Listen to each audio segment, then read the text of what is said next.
Hi, everyone. This is Lynn, Davenport, and Mary Lowe with Families Engaged for Effective Education. This is another episode of Tick Ed or Ticked. And so Mary and I went to Llano, Texas yesterday, and we drove 4 hours there, 4 hours back in one day. It was a really nice event put on by a group in Llano County, and they have been fighting the dirty books. And they had a really packed house, a nice barbecue dinner, and there were probably 200 people in the room, and they had a pretty A high hefty profile. lineup of hefty lineup of speakers. Yeah, and so I'll pull that Pull up the that speakers. invitation. I would like to just make sure that everybody understand that they are fighting the pornography and inappropriate content in the public library. This is not in the school. So most of the work that we do is related to schools. We rarely get out of that lane. But this, we appreciate so much the people who have spent time, energy, and resources to get a case law established on this particular situation, because case law is really important. So we do respect and appreciate greatly what they're doing. And we went to be supportive of this event. And there were certainly plenty of people that we knew. And so it was a fun day, as well as a day of a lot of fodder for both of us, I believe. So, what were your observations, Lynn, as we were sitting there listening to all of the conversation about the printed material? So, I would say is the pastor was an incredible, and he's not from here; he's from Florida. Pastor John Amanchukwu. Yes, he was very good, and he I think one of the more important things that he said, which we see everywhere, is the silencing. And we just spoke about that on a ticket. The silencing that occurs at the level of government, and it's happening at the local government and at the state level. There is a definite movement that is violation of 1A. It is, and it's everywhere. It's not just small towns. It's not just Texas. It's across the country, and this is coming from somewhere. So that was a very eye opener for me. Right, but their problem is then the flip side of that. Those who are fighting to keep the inappropriate materials in there are also citing 1A, because they're saying it's an infringement upon free speech in the libraries. But I think what they're contending is that the pornography, the access for children in publicly funded spaces with these libraries, that there's a major issue there. So there's a lawsuit. I won't go into all of that, because I think a piece that's missing, and why we're doing this video, is because while there is an issue with dirty books, that no one's talking about the dirty Chromebooks. And I talked to countless people at the event, as did you. And these are good people who really, truly, I mean, their hearts are in the right places. They care about this. They see this is an issue that we've seen across the country and across the state. It's not to say that there aren't dirty books and sensational, disgusting things. They had a table out in the foyer where it showed you all the things. I've seen them in Dallas ISD and Richardson, where these books do exist. There's no question they do. But what you and I are seeing is that while we do believe they're going to win this battle, it is really insignificant when you look at the tidal wave of technology, that's really where the threat is for the children, the addiction. The one analogy I had is with in the past, people were looking at Playboys and still images on paper. Now we're talking about online pornography. Which do you think is more addictive? Which do you think is more corrosive to a marriage? It's the online pornography and addiction. The data is there, and even neurological studies are being done on the part of the brain that it triggers. And we don't medically know enough about addiction yet to pinpoint at what point addiction occurs. But what we do know is that live image is way more, it draws it draws the viewer into it as if they're experiencing it, where the flat image does not. It also leaves nothing to the imagination. But we know that this is way worse. But I also think that, as a parent, you don't ever know that your child was just exposed to the pornography, because the evidence of it is often gone.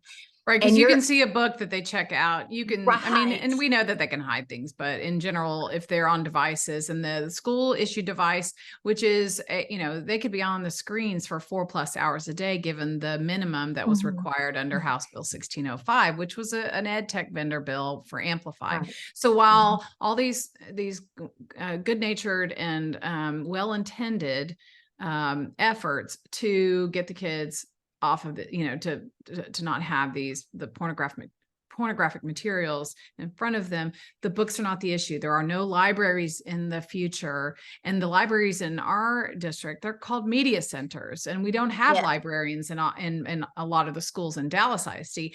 So we're trying to alert people to the fact that your money also goes to the infrastructure to have this technology, between the broadband access, the Wi-Fi hotspots, the infrastructure, all of that they are paying through these bond dollars, which are driving up the cost of living, the property taxes, the cost of maintenance of these. And we refreshed iPads for $10 million for just the littles in Richardson ISD. So while they're fighting an analog battle in a digital world, think Yes. about that. So I'm trying to figure out, how do we, if they can draw a crowd like this, and very few people in the room knew about the Right. Yeah. $2.44 billion technology bill while they're celebrating. So they're talking about House Bill 900, which was the Reader Act. This passes in the legislative session, the session before the special sessions.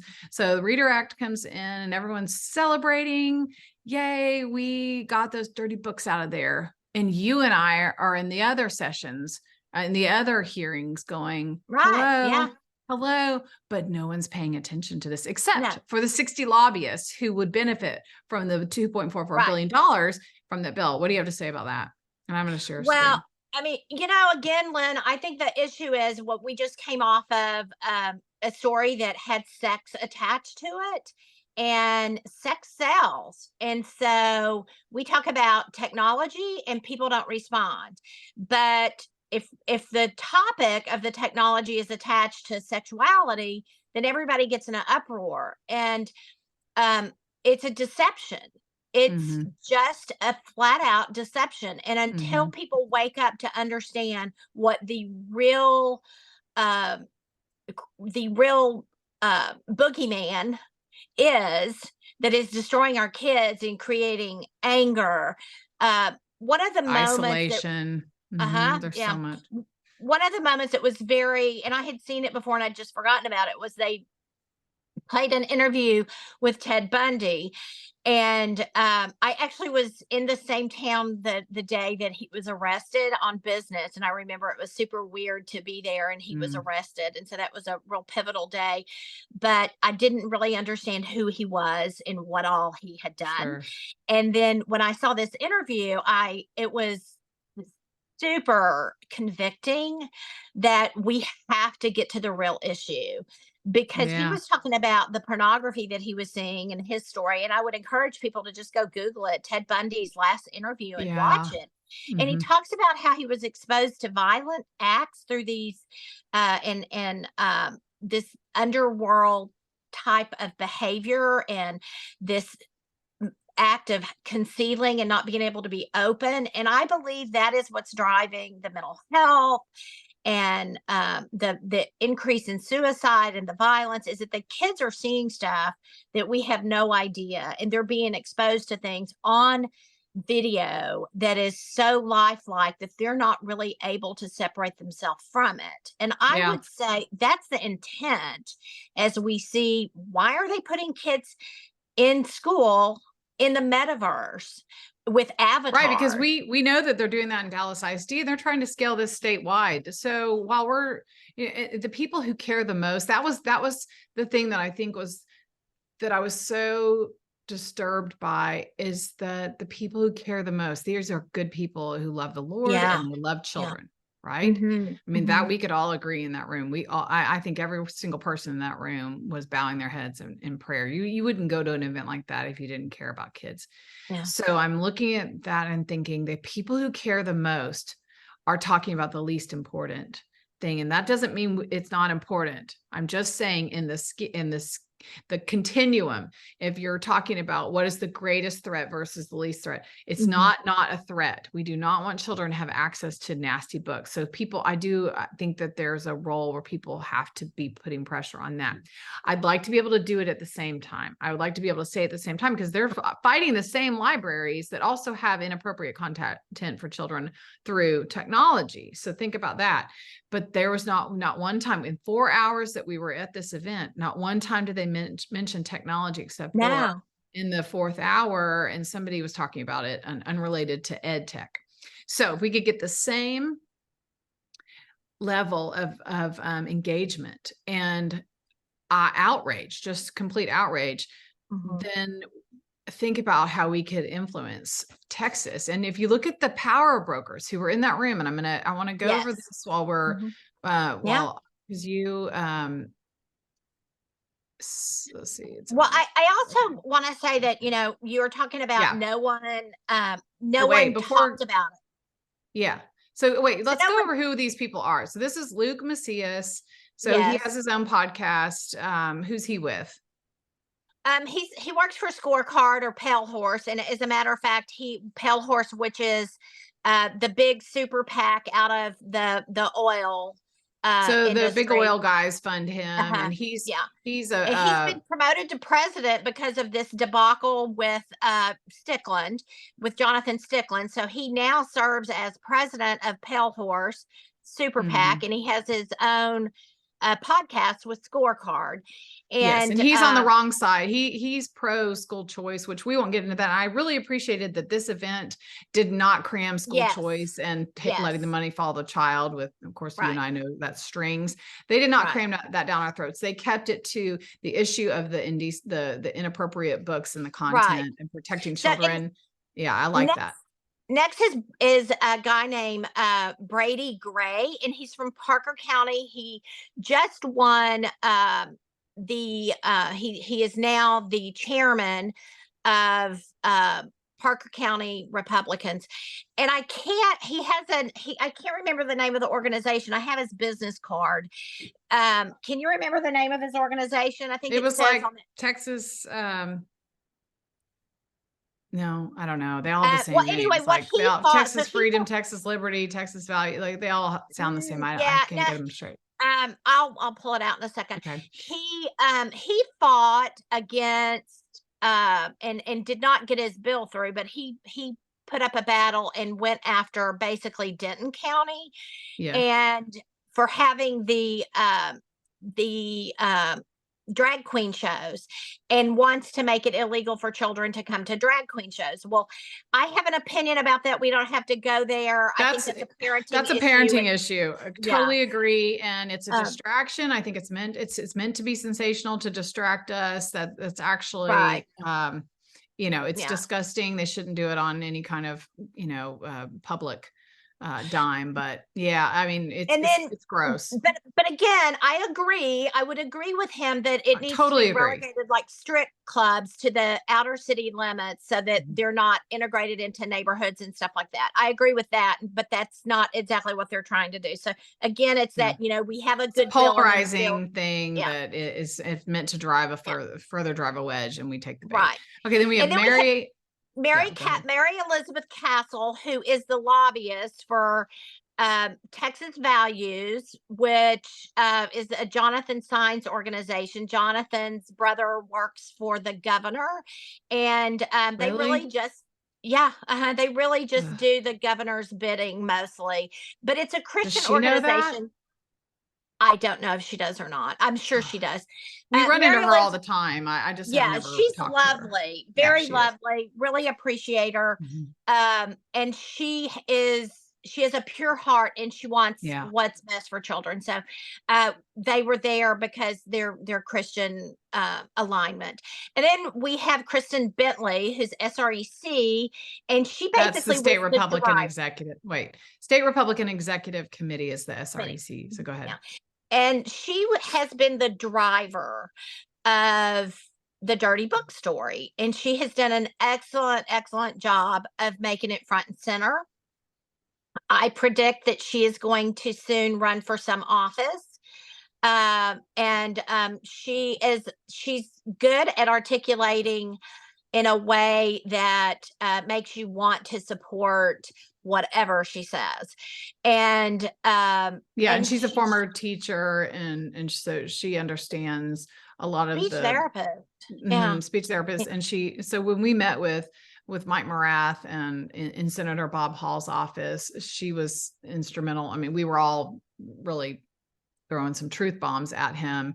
And I appreciated when she questioned the canned curriculum of Amplify, because she's like, that's the beauty of teaching, is that the teachers want to develop their own lessons. So to do a canned scripted lesson statewide. So I appreciated that. But because so much of her effort was spent on the books, unfortunately, that's where all the attention went. Really, it was either the vouchers or the books. So you had the two polarizing sides: for books, for the dirty books, against the dirty books, and then you had for vouchers, against vouchers. While this Families Engaged group, and then of course the teachers who figured out what that bill was with House Bill 1605, the technology bill. We were in the other hearings saying, stop this, do not do this. This is a bill that comes straight down from UNESCO. It puts the kids on devices for more than 4 hours, minimum of 4 hours of screen time. The layers of lobbyists who will collect money from the passage of that bill, and the harm that the technology is doing. So all the noise and the energy was going to the Reader Act, House Bill 900, get rid of the dirty books. No one's paying attention. And then the vouchers. And then no one's paying attention to the tidal wave of technology that was able to come in with overwhelming 100% support from the Republicans, with the exception of Bob Hall. And so we always celebrate that he did not support this. Okay, I took some notes while I was watching this presentation, these presentations, and I was just thinking, in this, because the libraries are called media centers, it's, I battled this when my kids were little, and they're adults now. I would go to the library and they go straight for the video games or the DVDs and things. I'm like, no, we're here because we need to learn to read, and I need you to check out books because that's better for you. So I knew that the battle is so much greater. And now with gamification of education and what you mentioned, the metaverse, and the kids are being turned into avatars. Literally, they are avatars 3 days a week in Dallas ISD in one of their pilot campuses. So also, when I was thinking about what I saw at that event, is I thought to myself, those books are so sensational. The ones that are like genderqueer. Are they planted? Are they planted? Yeah. Like, was this put in there to elicit a response that we would all say, get your kids out of those nasty public schools, and that all these libraries had these disgusting books, and you just think, was this all just a setup? I mean, I would hate to think that would even be possible, but then all these women go out and they buy the books to expose them, so that drives up the cost, the demand for the books. I mean, crazy, that was that happened. As a matter of fact, my very first, when I got into advocating for parents' rights in education and just shining a light on the things that were being hidden in education, that was one of the first things I did. And I don't talk about it often because, as I said to you, if you don't know, you don't know.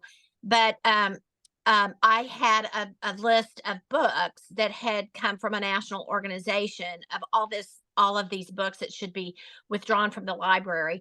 And so I immediately shared it. And within 24 hours, I had moms from Keller calling me. And then the list was given to Matt Krause. And then you have Matt Krause making a political play with it. And it was, it all happened so fast, and it was such a firewall. And here the whole time I'm going, no, be quiet. Just go take the book out of the library.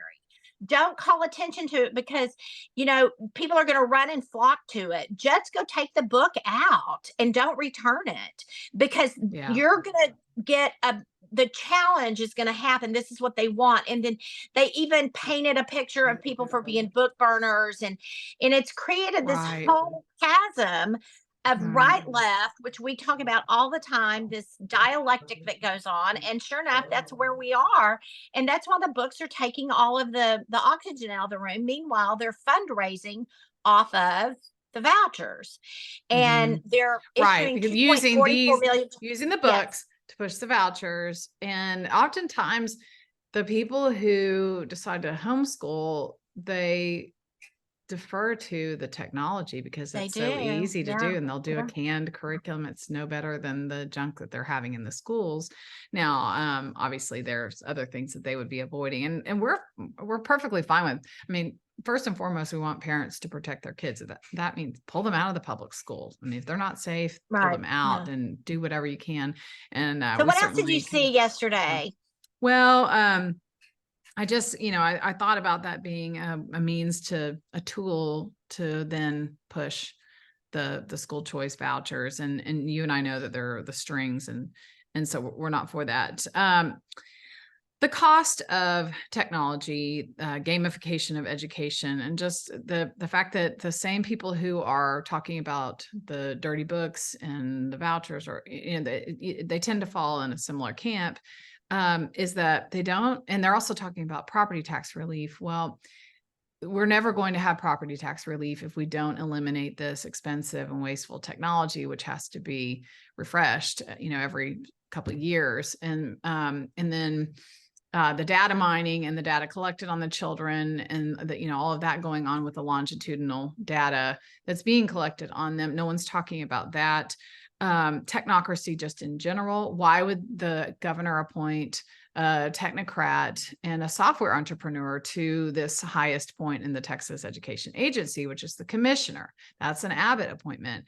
I would argue, and I know you would too, and we told this to Tan Parker the other night, Senator Tan Parker, is that the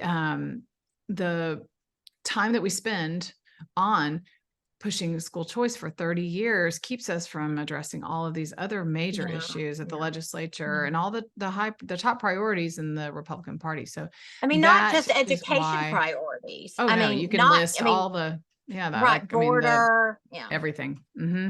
And so they complain, but yet they allow their representatives to keep distracting with this, and they're never going to resolve it, and it's never going to solve any of the problems, because most of those bills are 1% of the kids would even benefit from them. So why are we drawing all that energy? But again, that happens every session, where there's a thing that sucks all the oxygen out of the room, and then we get nothing done. And we don't solve anything in the public schools. We don't help the teachers. We don't help the parents. We don't help. I mean, we're paralyzed again.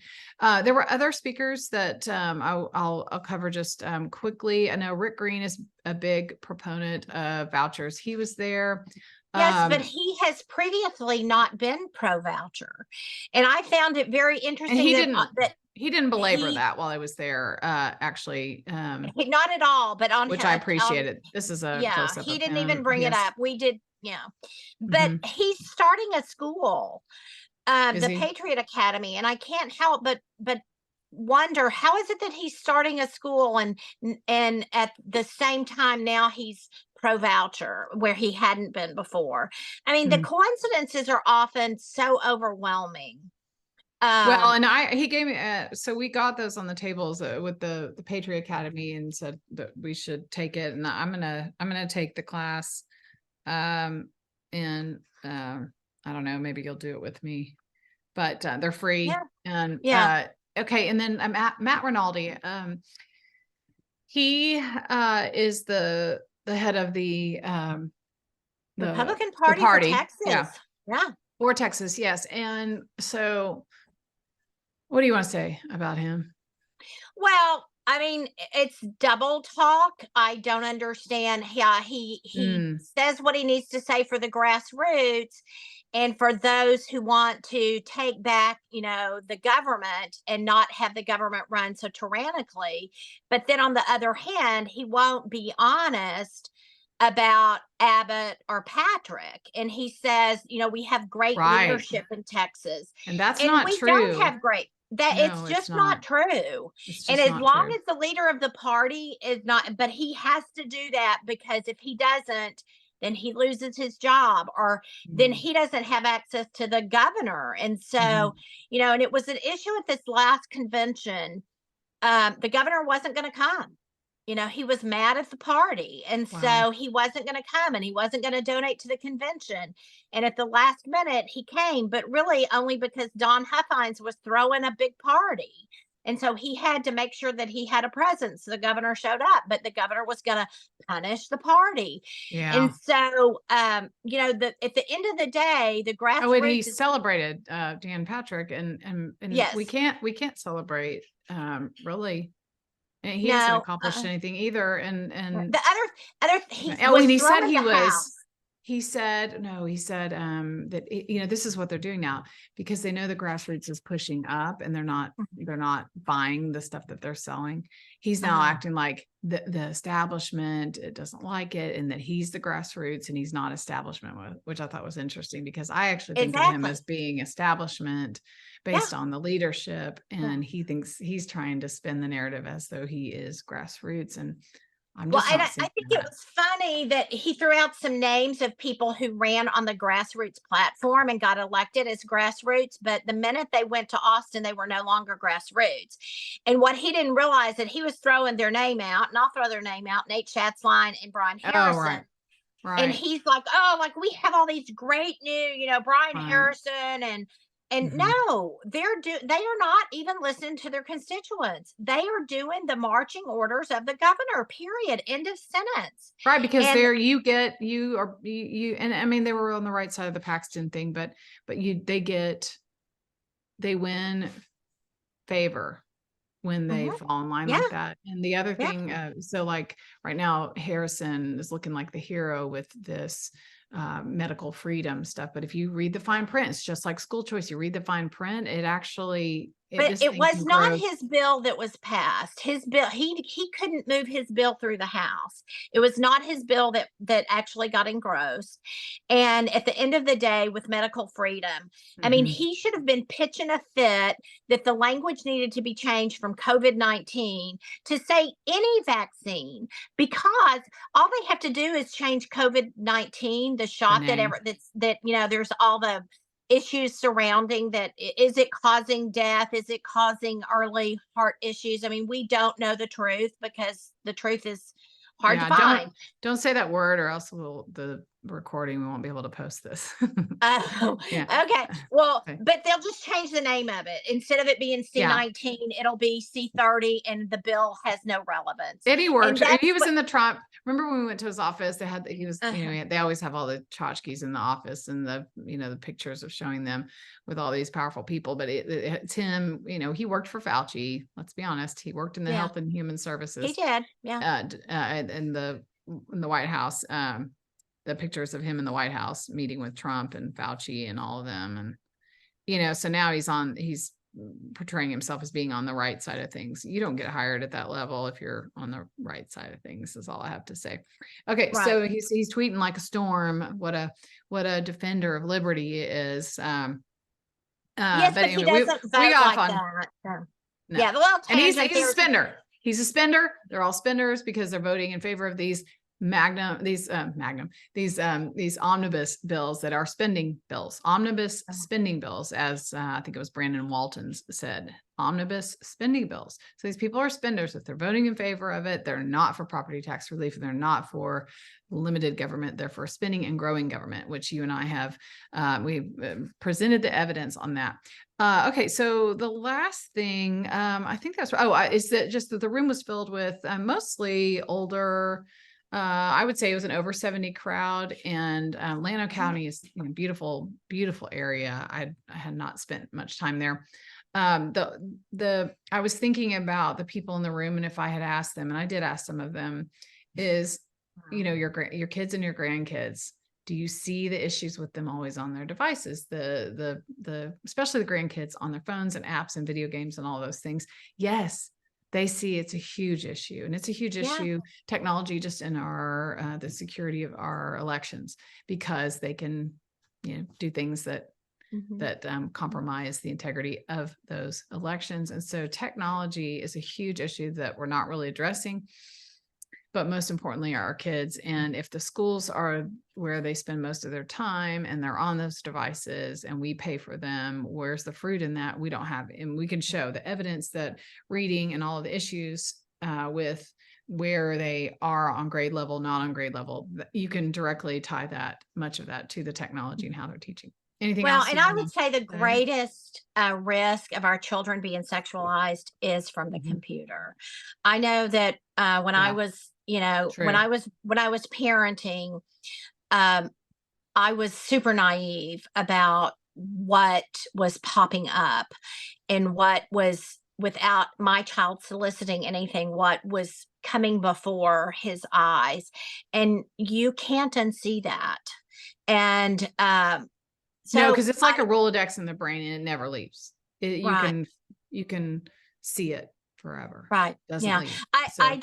I think if we're really concerned about the sexualization of children, which is definitely happening in our schools, the desensitization of sexuality, the confusion around sexuality, which was definitely a topic yesterday. There was a lot of conversation about gender identity, and a lot of ginning up the base around the confusion being created on gender. Those are true issues, but the majority of where that is occurring is on the internet and on the computer, whether it's the phone or a Chromebook. That's where it's happening. And we're not addressing that issue.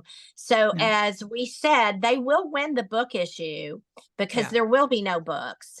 And when there are no books, there will be no record of history or this time.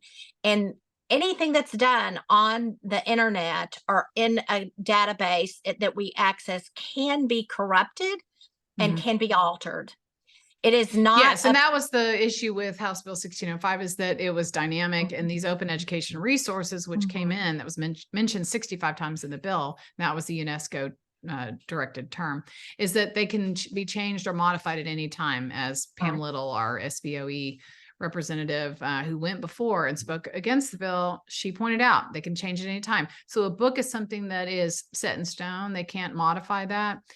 The technology, they can do it. So parents might see it and then they can change it the next week, and the parents don't. There's nothing that stands between the child and that technology and that device, and they can change the worldview of the child. They can nudge them in different directions. The computer adaptive assessments. Now the STAR is online. This is where the direction of the commissioner is taking us, and the governor is allowing him to do that because there's no checks and balances. And the people who could be fighting this, the profits are off the wall. Yes. So I'm hoping that the group, I'll share this with that group that we met last night, and thank them for, I was just so impressed with their ability to draw a crowd like that. So if we could get that kind of momentum with the and it's fine, fight it at the same time, but have the dueling, or having the alliance of us, because that's one thing that Christin Bentley had mentioned. It's like that coalition and having people coming together for a united cause. Could we add technology to that? Because it's actually far greater of a threat than these awful books. And so, and it's not a book ban. It's really a book review and a means to review the content and make sure that it is age appropriate. It's not about book banning or book burning. But we would say with the technology, there's definitely not enough review, enough vetting of these technology devices and products that we're paying for, not only at the local level, but the state level. And that is where the bulk of our taxes, they're going to that kind of thing. Okay. So well, anything else? Yes. Just a call to action. One of the things that's evident that we must do is we must be preparing with resolutions to change some of the platforms that currently exist. such as changing the language on the education savings account and choice. Parent empowerment does not come from um, The getting government. state Oh, money to go someplace else. right. And so we need to change the language on that, because they married the two of them, even though there was quite a protest against it. They married the two of those concepts together for marketing purposes, and so we must Total untangle deception. those. And Yeah. then Go ahead.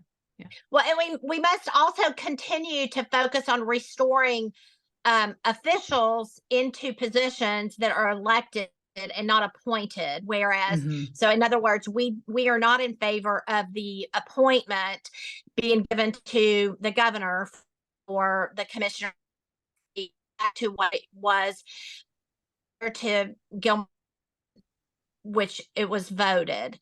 And there Yeah. were two different ways that it was Gilmer. handled, and we don't care which way it's handled. It just, did I Mhm. invert those No, names? no, I did. the internet cut it cut out when you said it was Gilmer Aiken. Yeah, no, you said it right. It Okay. just cut out. Yeah. Okay. And then, but the biggest call to action is, wherever you are, get in those precinct chairs. If you agree with us that the public education must be protected and must be restored and must be made high quality in order for our country, not just our state, to Sure. continue to be a light in the world, we have to restore that. So if you agree with us and that's what you want the focus to be on, not this lavish spending that we see at every level of government, putting coffee shops in schools. I mean, if we return to true academics and that's what you want, then sign up to be a precinct chair and make sure that you are a delegate to the convention May 20th through 25th. If you have any question about that, reach out to anybody in Families Engaged or email us. Go to the website familiesengaged.org and send us an email and ask the question, help me figure out how to do this, and give us your phone number, and we will call and put you in touch with the right person so that you can be involved at a local level to get to the state convention for the Republican Party, May 20th through 25th in San Antonio. That's the call to action.